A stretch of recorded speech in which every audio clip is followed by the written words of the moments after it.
Hey, how are we doing, guys? Gals, are we here? Should I say that we are out of the tunnel and it's an Ask Me Anything grab bag here on Trekland Tuesdays Live with Dr. Trek Larry Nemecek, episode 244. A special format today. It's a lot of things happening. More Star Trek announced for the future without details, and the loss of a landmark to Star Trek in the big band era, the Hotel Pennsylvania, aka the Statler Hilton from 1972's first that we just commemorated 50 years ago, the first Star Trek convention, big one, is coming down. That's already got me in a mood, both coming and going, lots of Star Trek. Everybody's populating the chat over here. I have an hour today. So we'll do an AMA. So jump right in with the chat. Normally, all you newcomers, I'll have a theme. Yeah, then we'll take a quick break, and we will do the parrot analytics along the way too, and then get to the chat. But this is a different one. There's so much going on, and yet so little going on in Star Trek. I couldn't really come up with a topic aside from the ones I just mentioned. We can talk about that. We can talk about anything else here for an abbreviated version. It'll look longer on YouTube, but it's an abbreviation in real life, in live. So let's jump right in here. Hey, Johannes. Hey, good to see you, man. I haven't seen you in a while. Survival is insufficient, right? What do you think of such Trekness proliferating into the mainstream media? I think I may have missed the setup. I thought you were going to ask me about too much Star Trek. As long as the Star Treks are end to end, I think what they're doing though is getting us set up. The TCAs, Television Critics Association tour happening. The headline I mentioned about you think 5 series is something. Hold on, I think that's getting us set up for the idea that they love having no excuse for Trek fans to stop subscribing to Paramount Plus, and that's going to be the base of the Paramount Plus subscriber base for a while until there's some other out of the park hit that they can lean on. And they're already getting there. They already have the network assets. They've already got the Paramount and CBS, the CBS Live. So it's not like they're creeping along like it's 2017 still. I don't think we're going to see overlapping series, at least not to the degree that the train wreck we've got now because of COVID and the delays in the supply chain and all of that. But when things are running smoothly, if they're allowed to, we won't have, I don't think they're going to overlap in the same way that DS9 and Voyager took away from each other's audiences back in the day, even though that was on a completely different model. It was network TV and you had the VCR, all of that. This whole thing about going and getting them anytime on a streaming app is a totally different paradigm, but still, for the first big bang of each episode, no matter what series, there's nothing like having that spotlight all to itself. For social media now, much less mainstream advertising. So they're just making the announcements, the suits, and then Alex Kurtzman later specifically talking about, yes, Section 31 is still there, and another show which he is staying tight-lipped about. Could that be Academy? Could that be the SETI Alpha 6 in between Space Seed and Wrath of Khan series? Or something else, totally different. We'll see. We'll see soon enough. It may also be getting used to the idea of the current shows, even the ones just getting launched, eventually will retire. And I'm looking at you, Picard, which I always thought was meant to be a 3-year show. Maybe spinning off the characters, heaven forbid, that's never been done before in Star Trek, but getting you used to the idea that maybe 5 is a maximum, maybe 6. Maybe if the animations get really sophisticated and Nick Trek takes one on its own, or they double up there for that market, but we'll see. But that was the news today. That was the headline of that. But as far as what they're doing, they're being very savvy about it. No one wants to go back to those too much Trek, as Rick used to say, going to the once too many trips to the well. So we will see. Yes, thanks everybody for your patience in joining me after our first startup today. It's all about Restream not playing well with Firefox, but they're playing well with Chrome for some reason, as of 2 weeks ago. Yeah. Captain Calvin, the action. I usually don't get into merchandise because I'm thinking about what's actually on the tube, what's the source material. But yeah, the Playmates figures looks like 1995 never ended. I saw those pictures. As a matter of fact, yes. That reminds me, I've got something fun to do next week. Yeah. Hey, William, the Xanadu cover of Glenn Miller too. Absolutely. Hey, do I think that we actually will get a Star Trek Academy show? It's funny that you sound so anxious, Captain Calvin, because for many years people ballyhooed this. Oh, it's going to be 90210. We're going to have angsty teenagers in space. I don't think that's going to happen. I don't think the pressures surrounding that potential happening are out there now. I think everybody's pretty savvy about what Star Trek is and isn't going to be, and it might lean that way, but I don't think, as much as people want to bitch and moan about the current leadership, I don't think anyone wants to go to that danger. For one thing, a lot of the people out there in the writing producing mix are fans who came up through fandom worried about a Starfleet 90210 show and heard all the griping, and I'm sure felt the same way. So we're not going to waste the powerful. Look at Prodigy. You really want to see those kids who are being affected positively by Prodigy wind up with an overaged teen soap opera? I don't think so. So good deal. Oh, Johannes, you saw me talking about Station 11. Wow, we just binged Station 11. I want Station 12 and 13 and 14 now, which apparently isn't a thing. They're not doing it with franchise in mind, which is probably going to make the original special. But wow. It was a show for the prophets. Boy, it was very non-linear.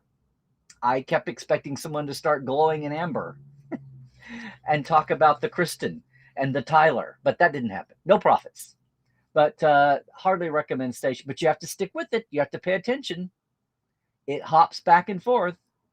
But it's a cautionary tale. And the fact that it was a book written years ago, 5, 6, 10 years ago, and produced before 2020, if you get my meaning, is all the more incredible. It's as incredible as the way Discovery Season 3 turned out to be debuted during a pandemic. Yep.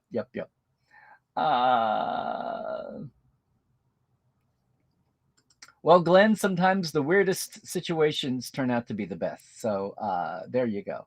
Hey, Nathaniel, your previous question.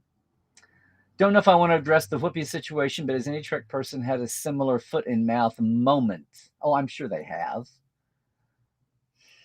I remember Sir Patrick had a very foot and mouth moment. I think he was feeling his actor anxiety oats back in the day. I mean, 94 at the ending of Next Generation.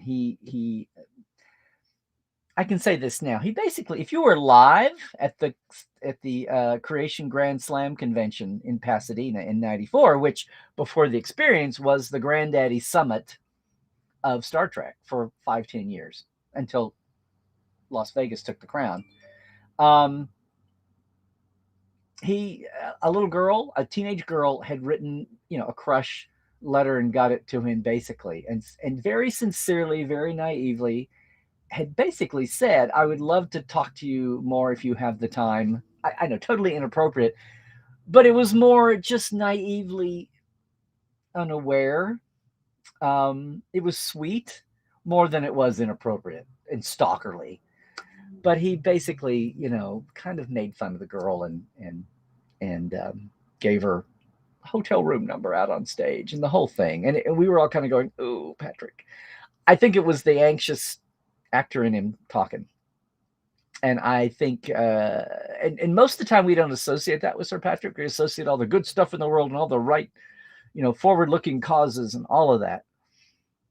So yeah, it wasn't out in the world, wasn't on TV, wasn't in front of a camera, and it sure wasn't on social media. So it was a live moment. And for all the things to pull out of my hat, that's one of them. And I'm sure I'm sure lots of people have had those. If you kind of had a moment. I mean, I'm not talking about, Stephen Collins and his little problem with underage people. No, we're not talking about that or some other things that have, yeah. done that. I think a lot of other actors have probably had moments where they wish they could take something back that came out inappropriately. But no, it's not about to be that. Um, yeah, Jared, this is what I tried to say in 2017, that it's going to evolve and change. And part of it was that's the price you pay for being cutting edge. Paramount Plus, remember? Before Disney Plus, before go down the line, before Peacock, before all of these, CBS actually limped into this whole thing of the content makers streaming before everybody else, but they didn't bring their heavyweight back catalog the way Disney Plus did when they launched. Here, hold my beer, blam. So it's going to be there, and it'll take a while for all this to assimilate. But the attitude of the mainstream in 5 years has definitely caught up. Has definitely caught up. And a lot of people, they can't bellyache about the idea of paying for Star Trek or more content. It's the reality. It's just now they see all the choices, and it's the flack is not all directed at Paramount and at Star Trek. It's now it can be the culture and media in general. But people now know they just have to, if they've got tight budgets, they just have to make priorities, as with anything, and that's painful to a lot of people. And eventually, we'll have corporate bundling, and we'll get back to where cable was. But at least it's not Star Trek's fault. And for a lot of folks, it'll be number one priority. And if the slide away from Netflix keeps happening, and even maybe Prime, but if especially Netflix as the original king of all this, as the content makers pull their stuff off of Netflix, we could have a big re-reckoning of how people do allocate that way. They should, you're on to this. They should restore the building and call it Xanadu. Too late, William. Too late, too late. Yes. Uh, Linda, it wasn't the wrong setting. It was my main browser. I hate Chrome. I hate Chrome with a passion. And I only go to Chrome when one or two people make me go there. One is a screener system. One is, I think, some bank I have somewhere, some financial thing. And now, apparently, to use Restream, I have to use Chrome, at least for the time being. Let's see. Oh, JR, how kind of you. Saturday's Life Support Live was brilliant. You really enjoyed the topic. Well, that's great. We thought we had kind of a weak sister the week before, so I'm glad we bounced back. Not big time, but I'm glad you enjoyed that. Glad it was helpful. Glad it was helpful. Yeah, there you go, Jared. It's another way of looking at supporting, exactly, buying all those paper novels all those years. Um,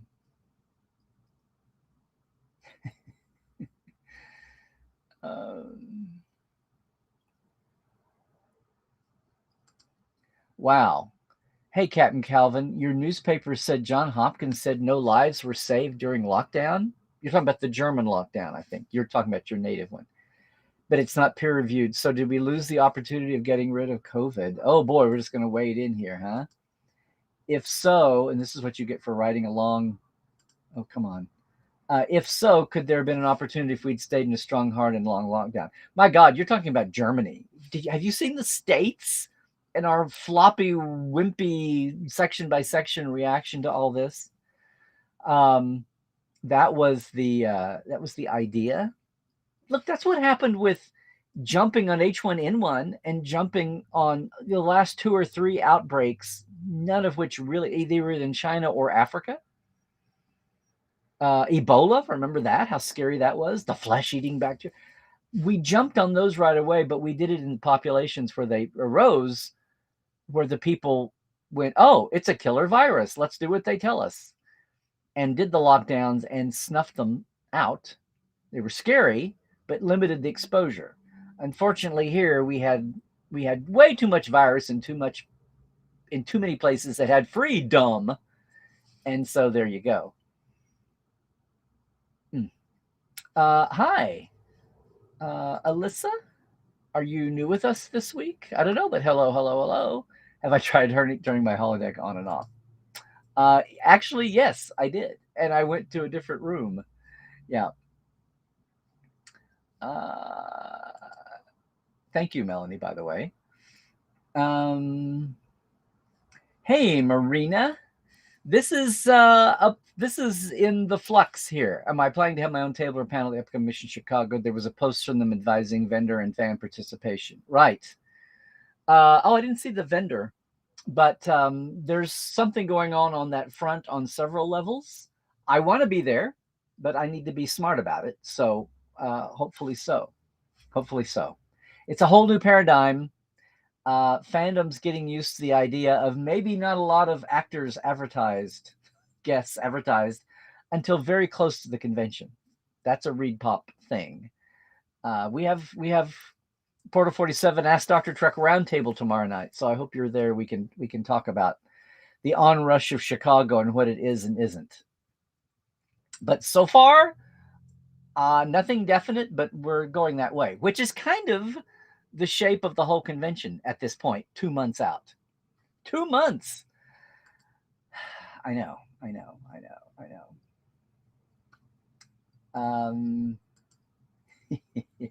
I do too. Any Star Trek show, if done right, can be amazing, as we've been showing the Doubting Thomases here with not one but two different styles of animation. But then, Christoph, you're right. When will we get an actual Starfleet Academy, not the show? Yes, Cairo, I know. The outward traditional signs made you wonder, but Chicago, and I've tried to say this the last few months, Chicago is, barring a huge eruption of COVID or COVID plus, or whatever that would be, Lambda, Mu, Nu, Xi, Omicron, Pi. Yeah, the Pi variant. No, we're not going to do that. Or the Rho? No, we wouldn't. We wouldn't do that to Ensign Rho. The Sigma? Oh, that sounds scary. The Sigma variant. Yeah, barring the Sigma variant popping up in our faces and more, Chicago's happening. Brent, any plans to digitize those interview tapes? They'd make a good podcast. Brent, I don't. That's what my project called Trekland on Speaker. These bad boys. I got 5 of these done with barely 6 hours of, I don't know, 400 or 500 hours up there. If you go look at my store on LarryNemecek.com, you'll see some of the boxes of cassette tapes from the 90s and the aughts that need to be digitized very quickly. I started to get it done, and then it bogged down for favor of the other projects. Are my deadlines Trek project? Yeah, nothing big, John X. Sorry, I didn't mean to scare you. Just routine stuff. It just all clumped up right here at the end of the month together. But I can say that I'll tell you in a minute, but we're coming out of hiatus for Trek Files. Trek Files will be back February 8th, a week from today. So there's something around the bend. If a Starfleet show is led by Mary Wiseman, it would... Oh, you mean in the cast? I was like, well, I don't know if they're going to let Mary produce and write, but okay. There you go. That's true. That might be part of what the thing is. They may have had an idea for an Academy show before, and the last year's evolution has maybe altered that. We'll have to see. Oh, Marley, what do I think of Star Trek Prodigy? You've only seen 2 episodes, but it feels and looks fantastic. Oh, keep watching. Keep watching. I think everybody else will chime in here, too. They probably already have. Akiva Goldsman said a show is following Section 31. Yep, that's kind of what they intimated today. Yes. Glenn, a Starfleet Academy show would be fantastic, especially since they've been casting 20-somethings who look like teenagers in leads in most sci-fi fantasy shows these days anyway. Exactly. I don't know if it would wind up on the CW, though. I think they'll pretty much keep it for Paramount Plus.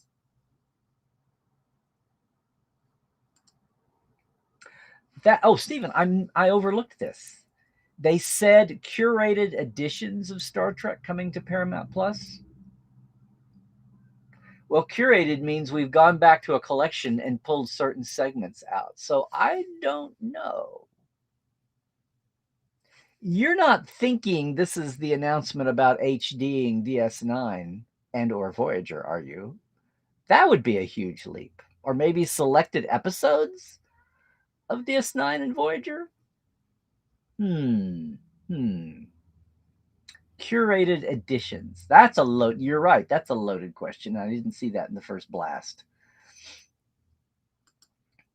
You know what, Captain Calvin? I'm gonna let somebody else do it. I'm not. I'm not. No, I'm not getting to it. Section 31 announcement coming soon. Yeah, there we go. Johnny, you're alive, my friend. Good to see you. We have overdue conversations. Oh, very funny, Melanie. Yeah, we have Xanadu. Yeah, it's not going to happen, but with Olivia Newton-John and John Travolta to cut the ribbon. Yeah. Well, Rose, do I think Gene had foresight about Neil and Buzz and Apollo 11 on the moon and the Apollo program when he wrote No Man Has Gone Before? Well, the moon program, Kennedy said we're going to land on the moon in a decade in 1961 or 62. So 1963, 4, everyone was going. Everybody was full of the Kennedy optimism, even after he was assassinated. But the space program was one of those monuments to John F. Kennedy that was going forward. Plus, it was the Cold War. And sadly, I love to think of the space program as apolitical, but it did have spending all that money in the 60s from square zero for nothing. It did have, Cold War paranoia, Cold War fever behind the go fever to get to the moon. So, not specifically, but I think the basic, by the time he wrote that, wrote No Man's Come Before in 65, the basic ideas of how it would be a relay system and the lunar module would be the lander with, all that was pretty much out there being refined, but that was the go-to program. Yes, I know, Cairo. It's supposedly coming. I know it's very, very, very controversial still. And John X, yeah, you went where I did on that whole thing about. She said the Holocaust wasn't about race and got told that's not right. She's probably trying to split the hair between religion and race, but that's true. Aside from the Jews and aside from the Jehovah's Witnesses, the Roma people, Slavs were in concentration camp. A lot of Eastern Europeans, Jewish and not, were there. The Jews were by far the target group, but sadly, tragically. But anyway, and there you go, to come full circle on it. Whoopi's apology. There you go.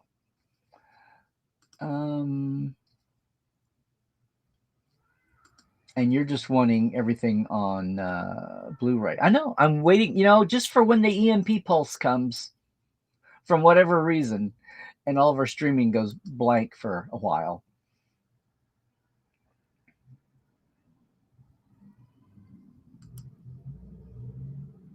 Oh, funny, Nathaniel. When you think Xanadu, it's that venue off Fairfax near Farmers Market in the Olivia Newton-John movie. Well, yeah, we're kind of getting muddled there all the time. Hi, Narda. I appreciate you sitting back and listening quietly, but you jump in whenever you want to.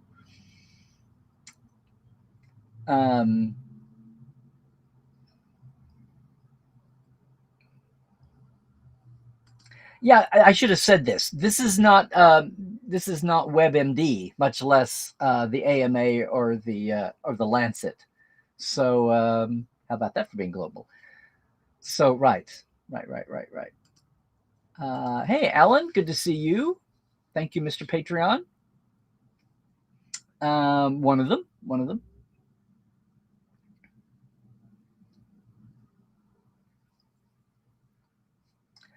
Hello, Jerry. Are you new to us here on Tuesdays? Glad to see you. You never had a problem paying for Star Trek streaming. Always cutting edge programming. With TNG, it was syndication, and with Voyager, it was a new network. Yeah, I mean, what bothered people was whether it was syndicated or a new network, you sat at home and just let it come to you. Now, what a lot of people weren't realizing was they were paying for cable, and that cable money was getting back to both of these. The syndication was on market to market, and maybe it was on a broadcast station, or maybe it was on a UHF station you needed to buy a UHF antenna for, or you just gave up and you took cable to even get your local UHF station.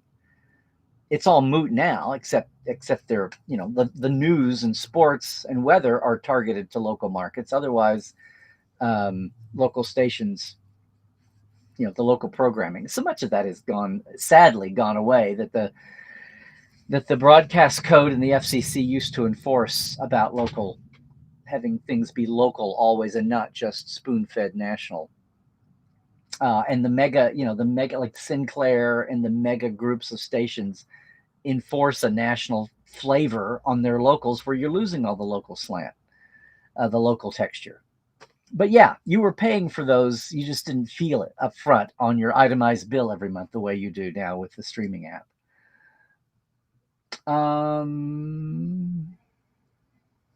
Oh, thank you, Johannes. The Ebola outbreak had fake news and conspiracy theories and witchcraft. Yeah. And, well, that's probably true. That's very true. The West only really cared.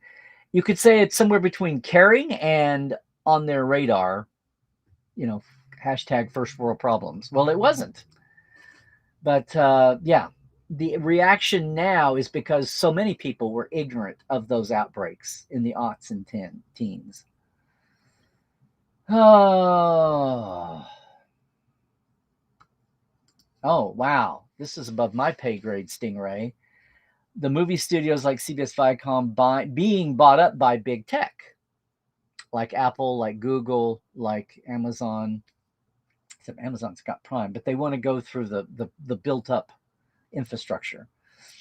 Is there a company I'd like to see own pieces of Trek with the rumors of Apple or Comcast Universal? It's interesting because, Universal's got all the NBC links, but some of that is it's blurring now with all these mega mergers and mega buyouts.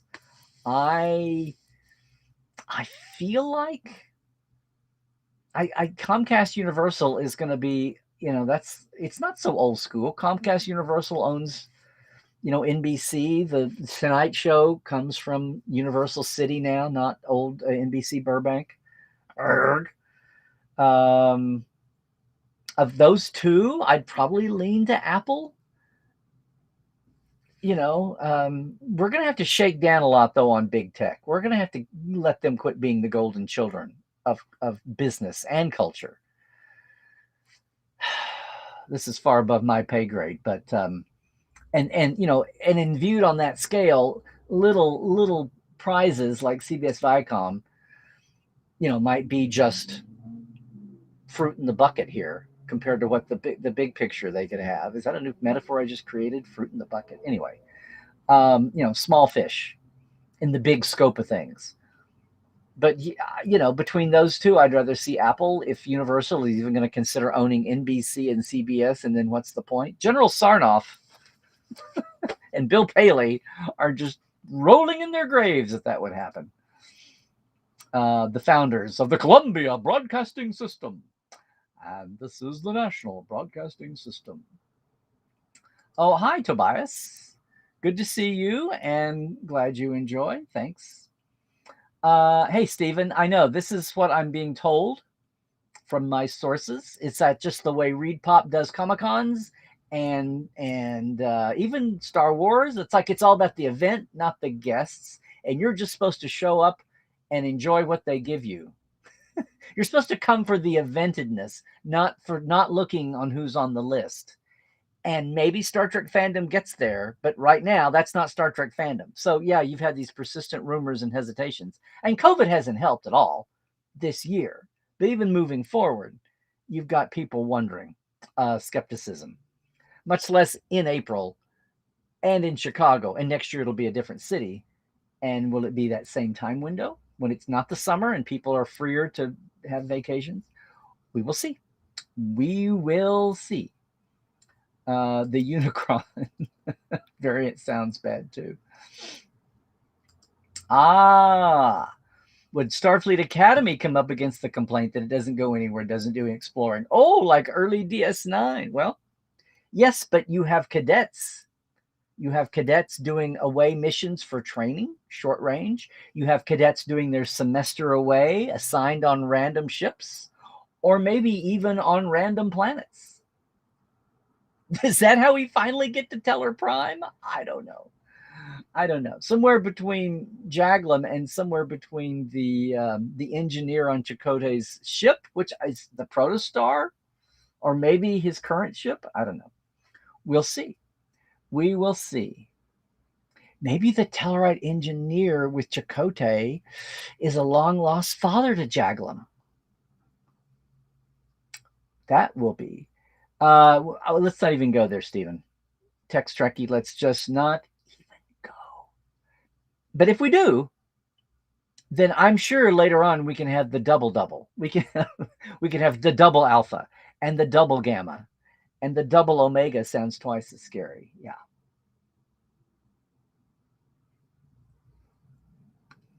As long as we don't get COV pi. Well, thank you for your enthusiasm, John X. We are very much coming back for season 8 next week. I can finally say yes. Oh, William, I'm glad you didn't. That might have been inappropriate. A hug, maybe, but it was a lot of fun having the Nile there. It was fun getting to be the token Trek bigwig at SoonerCon that got to interview her. We had a fun time. I kind of had some questions, and then Larry, okay, let's do this. Fine. Wow, 2019. That seemed like a pandemic ago. Wow. Your Starfleet Academy in Bottrop is just the front for a roller coaster. There's a few of those hanging around the States too. Looking forward to the cliffhanger for the cliffhanger. Yeah, you talking about the Prodigy mid-season finale? Yeah. Let's see. It's bottom of the hour, so I'm going to interrupt and do the parrots, gang. This is a different kind of format today, so partly by plan and partly by accident. So let's do a real quick look. I'm just going to jump in and tell you, the Parrot Analytics company out of New Zealand came up with a way to measure all these digital streaming channels that don't need and don't want the Nielsen ratings because they don't have commercials that need ad rates set. It leaves the audience not knowing, the way we have since the dawn of radio, much less TV, what's the most popular show, at least if you trust that rating system. Well, here, this week on the Parrots, which uses a metric called average demand expression, basically they scour the internet looking for all kinds of, it's basically a mention popularity contest. They're saying if it's being talked about, it must be popular. On a little more refined level than that, and with something resembling statistical polling to factor that. But the top 10 on the digitals only this week is Cobra Kai, coming in at 53.7 times more popular than an average show. All of these are in the top 2.5%. The average show is at 50, but it's an amalgam of a category that's from 25 to about 75% of the popularity range that their average demand expression brings in. Measured weekly, and in this case, I'm talking about the US. They post their US stats. They actually post a lot of other countries too. I look at the US. It's free, parentanalytics.com. I got nothing in the game for them. But Cobra Kai is first. Then The Witcher, Book of Boba Fett, Mandalorian, Ozark, Stranger Things, Peacemaker. I've got to give that a look. Hawkeye, Titans, and Ted Lasso.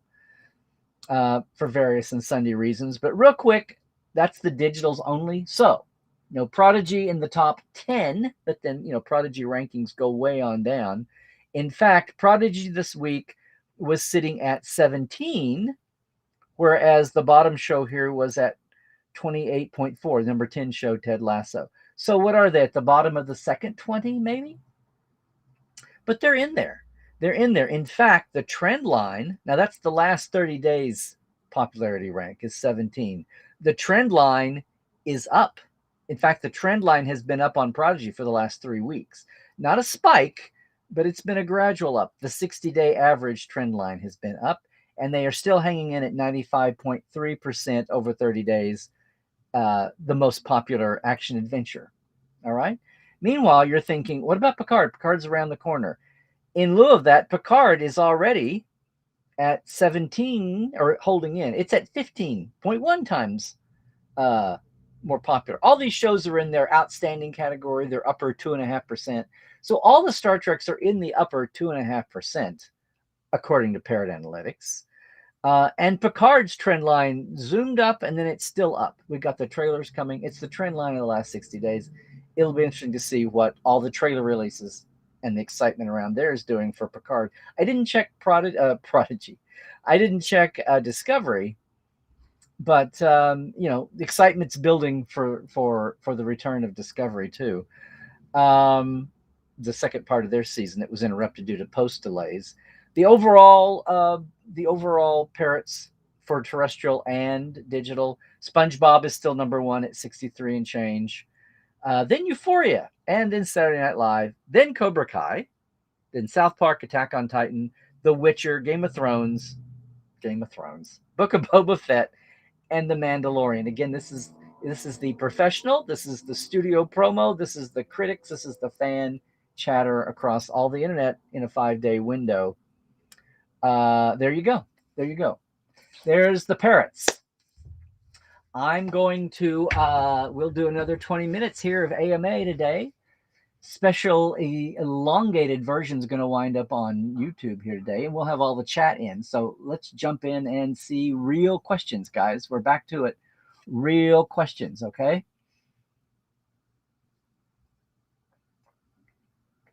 That's what they do, Captain Calvin. They hire one of the actors to come over to get publicity, to be a magnet for getting the press out.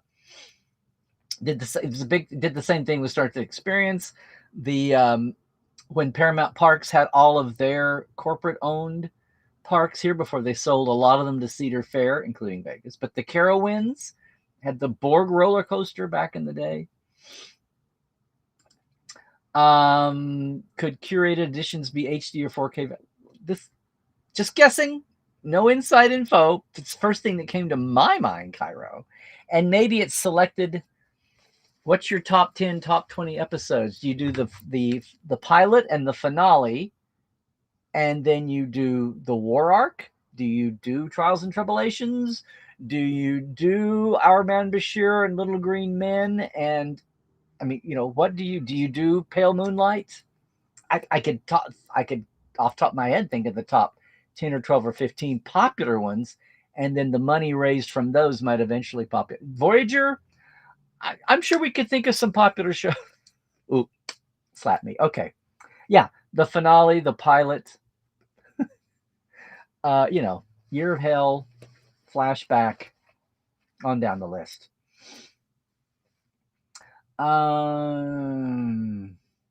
Nope. This is not. They're not having trouble getting real guests. I know for a fact they have many guests signed, but the idea, they're not looking. It's 3 days, and even though Vegas Creation has cut back to 4 days, which was wise, Reed Pop is not looking to emulate or copy the Vegas model. They do not care to have 100 guests listed, and of course CBS and they will want to have really the majority of guests representing the live shows. I've heard there's 5 now.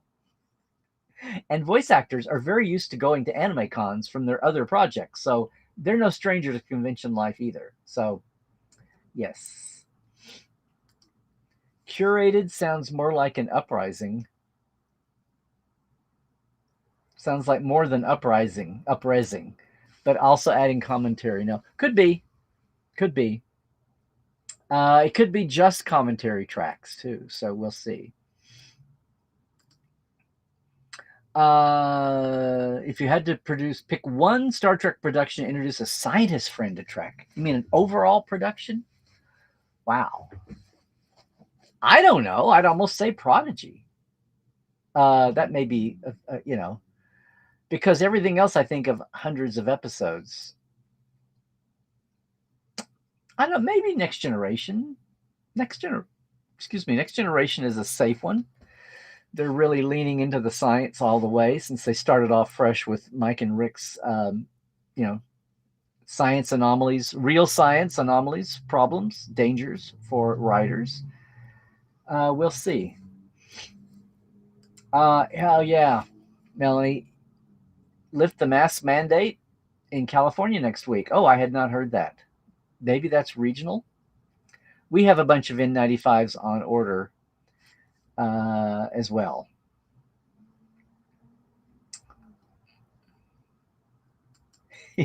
What are you saying here, Justin?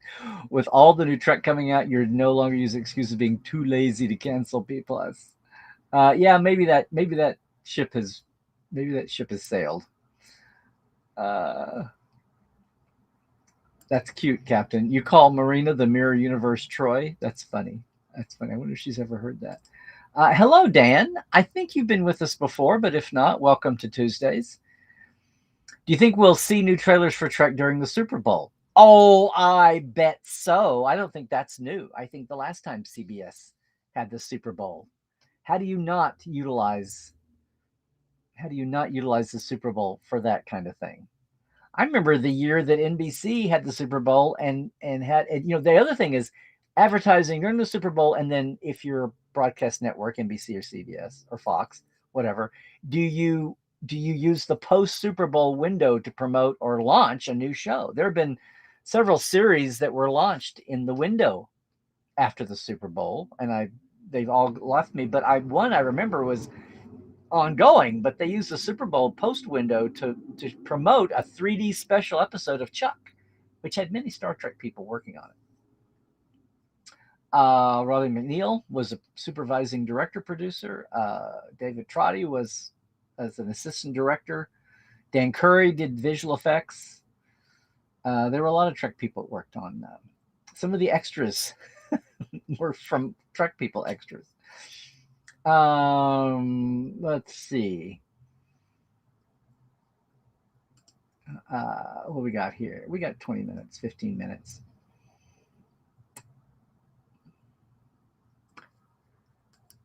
This is kind of an interesting question. What do I think would be the most outlandish Trek idea? I don't know. Come up with something, because the minute you say it, you can think of something else more outlandish. Give me 10 seconds. And that's kind of an unending, that's kind of a infinity box right there.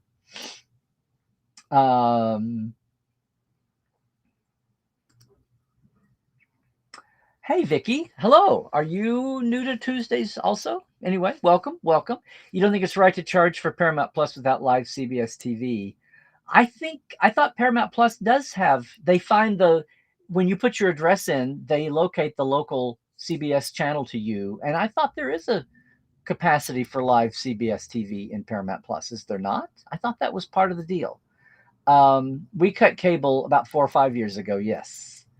And you live in rural area? Yes, absolutely. Rural areas, right. Supposedly, one of the things of Build Back Better was to bring actual Wi-Fi to strengthen Wi-Fi in rural areas, so you guys aren't second-class citizens. I grew up in a place that could be considered not way, way out in the boonies, but just boony enough. And I know pretty close to how you feel, and knew plenty of other people who were boonified. So good on you that we've got streaming and apps and all that, and you're depending on the Wi-Fi now. Also, for people who are in canyons and mountains, it's the same thing. P Plus international announcement would be excellent Super Bowl commercial for the non-US stations only. I don't know how they break that down, Christoph, but I guess the Austrian Portales would spread the word before normal Europeans wake up that morning. So you're saying that my Austrian Portales are not normal Europeans? Is that what you're saying? I kind of knew that anyway. Typical might be the more PC word there. Hey, Brian. I know you've been with us before, but good to see you. Any theories about the timeline for Prodigy? Yes, obviously time travel is involved. Janeway. Now here's again, gang. It's the 2020s now. It's not even the 2010s. And if you're really into these shows, these young some of them aren't that young. These creators with Instagram and Twitter accounts, you need to be following. Aaron Walke is all over the place, and he's answering questions, and I need to snare him for one of our shows. But somebody said, hey, that was a 6-digit star date Janeway rattled off in Prodigy. And when it flew by, my first thought was, ah. And then I thought, no, wait a minute. Wait a minute. Between Dr. Aaron and Dr. Mohammed and David Mack, who are all friends of mine and all good consultants, and with the think tank they've got internally, including himself, because he answered this, Aaron came back and said, basically, it was kind of a hint that like that was no mistake. Like that's too glaring an item for a show that took 2 years to develop to let get to air. So I think the hint was that that was some crazy. Yes, there's some kind of time travel going on. We already know that the timeline didn't work out for the diviner to have that star date chasing the ship in linear time. Night for third season Next Generation era for late 42 42 XXX star dates. We don't. There's no way that can work out in real time because Janeway wasn't a captain, wasn't famous, wouldn't have cared. The protostar didn't match the technology of that time. So some kind of time hopping's going on. Other than that, I'm not going to get. I'll just let them spoon feed me.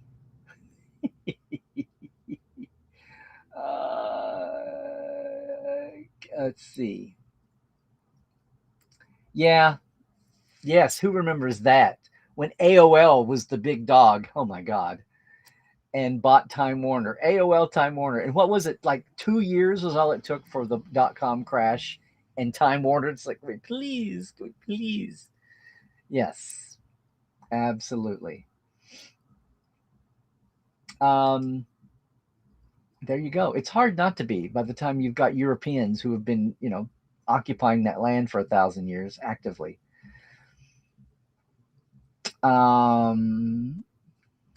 Hey, Stephen, this is awesome. Had to readjust your parents' TV antenna on top of the house to get blurry UPN for Voyager and Enterprise back in the day. Yeah. As much as I loved my shelf right here, where I had my 2 episodes a week that I faithfully recorded from day one of Next Gen, recorded without commercials, pause. I had a 4-head VCR that I bought specifically that had expert gearing in the buttons so that when I hit pause, there was no to back up, forward. When it paused, and when it unpaused, it unpaused.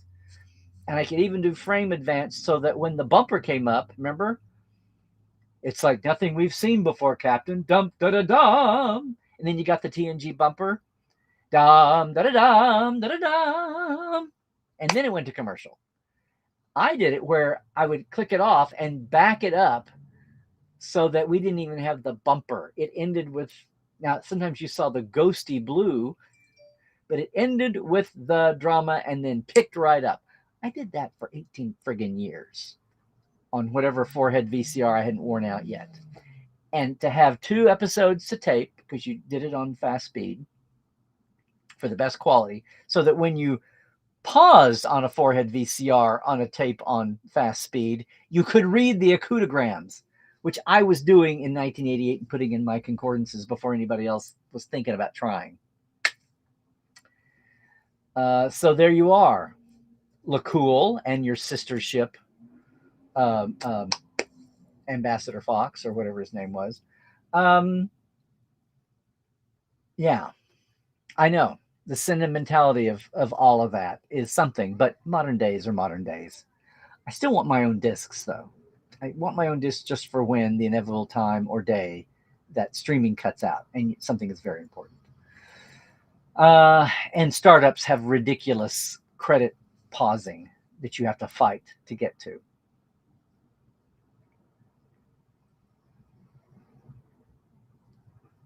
Could well be. I don't know. General Sarnoff was one of the early heads of NBC, if not the founder.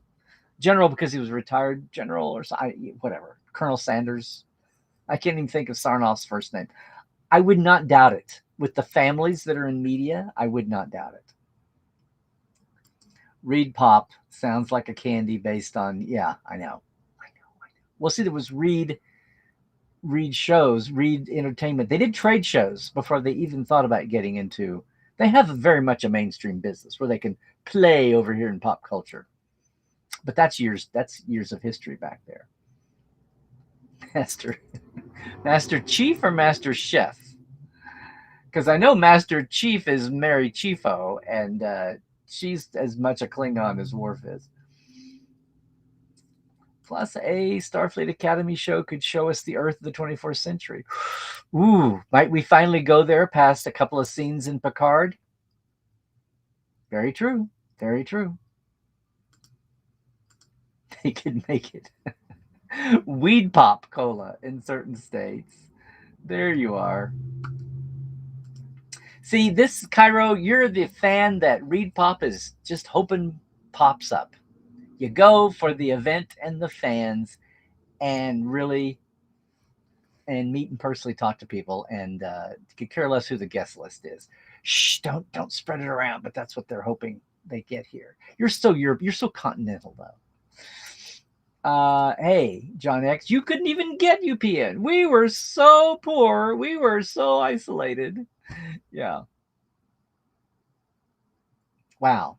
So you were doing the European model only a county away instead of an ocean away. There we go.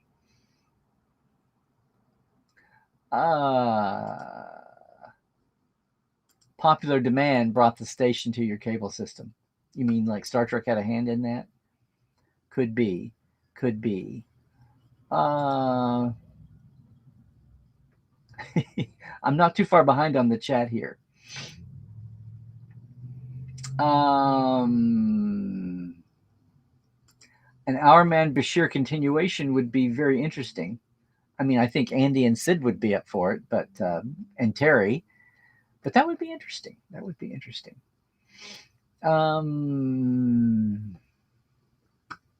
Does Paramount CBS still own, run theme parks or maybe attractions in independent-ish amusement parks in the U.S.? They do. Like, yeah, there's Dave Rossi works in the arm of Paramount. That's when you hear these news stories about theme parks in China or the Middle East, Jordan. And there's license. They want recognizable brands.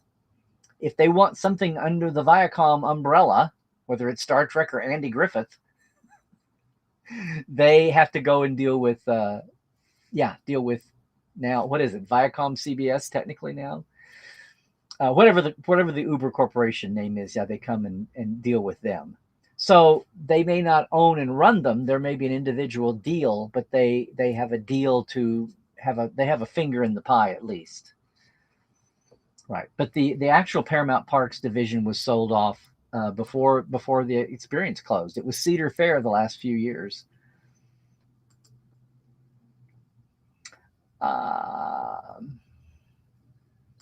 Oh, yeah, Brent. Hey, good idea. Just for clarity, Doug's, and it's awesome. Doug's Federation Trading Post was the East Coast one. Now, I knew there was one, but closer to me was when I was a kid in Oklahoma, the one on the West Coast in Berkeley was the one that I ordered all my Klingon blueprints and my award. No, not those. I found an order coupon the other day for some stuff from Federation Trading Post, but I always ordered from the one in Berkeley. But I would have loved to have set foot in either one of them live back in the day. Mm-hmm. What are you saying here? We got about, I've got about 5-6 minutes left here. Well, yeah, Glenn. Yes, obviously. Yeah, they want people there. Hey, Susan. Well,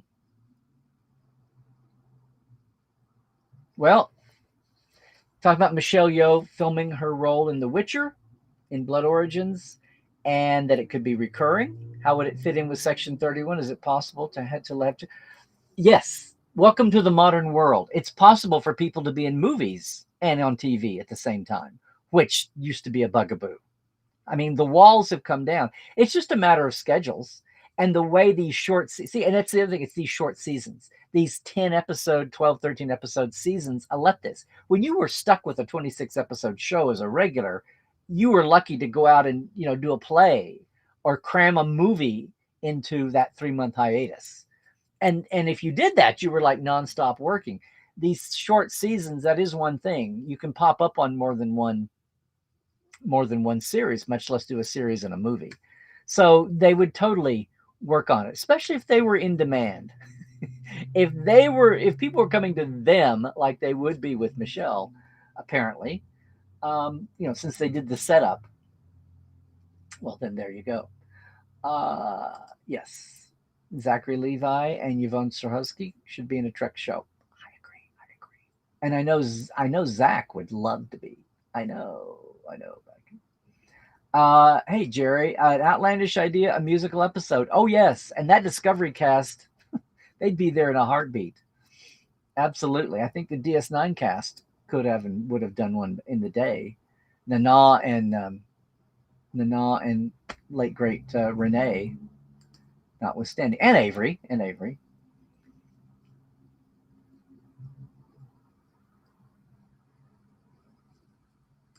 Well, talk about this. They've got a bunch of. They're working on what's been shot so far. They're working on current seasons. They've got the 10 episodes of Prodigy, the back 10, which originally was a season 2, and then they decided to make it one big season 1. Lower Decks is supposed to start in fall-ish, Mike said, like September-ish. So we'll see if Disco is ready by then. They've been going for a while, but we did the math. We've been doing the math for a month or two. The announced slate right now will get us through the end of the year. So, yeah, counting those 10, counting Lower Decks and the 10 Prodigies. We might have animation back to back. But there you go. And Strange New Worlds is working on their new season. I mean, they're all moving along as fast as they can under COVID. Okay. I'm gonna have to watch. Oh, it's 2:55. I need to wrap it up, guys. How close to the? We've got internal.